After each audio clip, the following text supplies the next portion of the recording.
Hi, my name is Brittany Butler, and I'm so excited to announce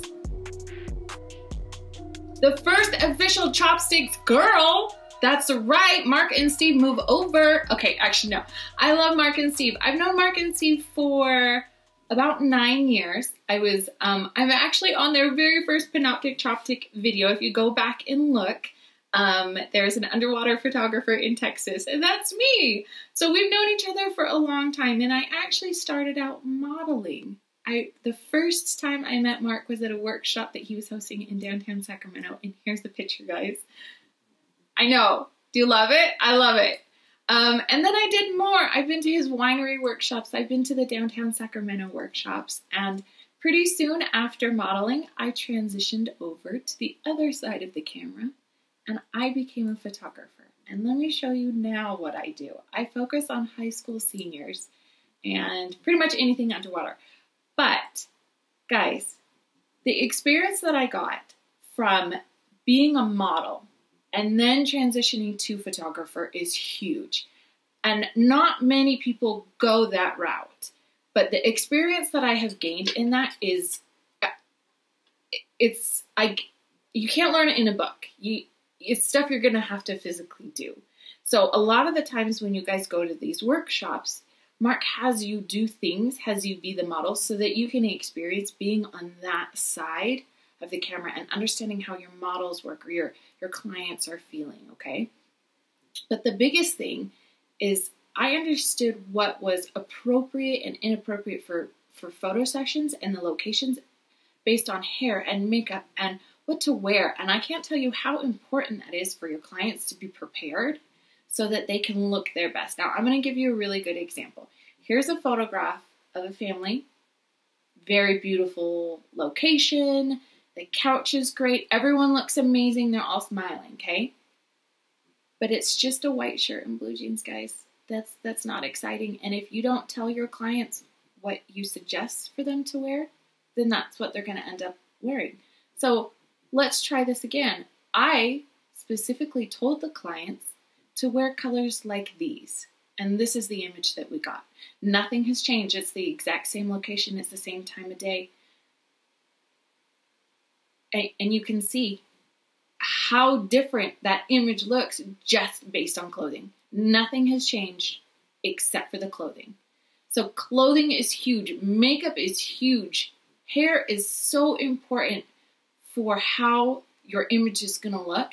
And I feel like a lot of photographers, they leave it up to the models. And let me tell you, as a model, they have no idea. Unless you are getting a specific paid model that has done it hundreds of times, your clients are going to show up and they're not going to have a clue on what to wear, what to look, how to do their hair, how to do their makeup. So what I'm going to be helping Mark and Steve with is showing you guys the best way to guide your clients in what's appropriate, what's inappropriate, how to use props, how to incorporate crazy locations and make people feel more comfortable so that you get better reactions, more casual looking images. So here's a great example of a client that you might have. Hi, I'm here for my high fashion session. I have no makeup on and a bag full of graphic tees. Let's get started. No. But I know you've had this client where they show up and they're either no makeup or the makeup is really, really light, or you get back and you think they have enough makeup and you get back to your camera and it's really, really faint. Okay, there's a lot of things we can do post-process to salvage those sessions. Number one thing being dodge and burn. I know you know it. Did you know it works on faces? Okay, let me tell you a little secret. Women use dodge and burn every day. I do. I use it every day. Okay, all it is you're defining shadows. When you define shadows, you create this beautiful cheekbone. If you get one right there, if you put a shadow right here, you're going to thin out this jawline. We do it every day. We just call it highlight and contour.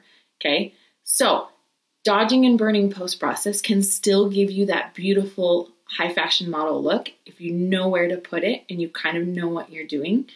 So we're going to work through that. I'm going to show you step-by-step tutorials on kind of post-process work on how you can do that, some tips and tricks, okay? So just because your client comes with no makeup, poor choices in clothing, things like that, there's a lot of things that we can do to to still salvage that session and still make that client feel beautiful, even if they weren't prepared enough beforehand. Okay, I'm gonna switch back now. Oh, okay, much better. All right, guys, I'm really excited about what's going to be coming up in the next year, and I'm excited to share this information with you. But I don't want it to just be for the women, guys. This is important information for you too, because this is a great way for you to get your clients to look how you want them to look. Okay, I'm going to help you guide them so that your images are better. You know the technical stuff. Mark and Steve have been doing an amazing job. So this is just the connecting piece to make sure that not only do you have the technical aspect, but you're going to have clients that are prepared, that look amazing, that have the right outfits, and are going to be comfortable. Okay, I am so excited for this opportunity. I'm so excited to be the first official Chopstick Girl, and the most exciting aspect of this job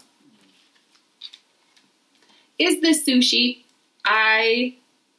I'm just really going to enjoy this job a lot. Okay, so leave a comment below. Tell me what you're excited about. Tell me what you're struggling with. Tell me what you want to learn about.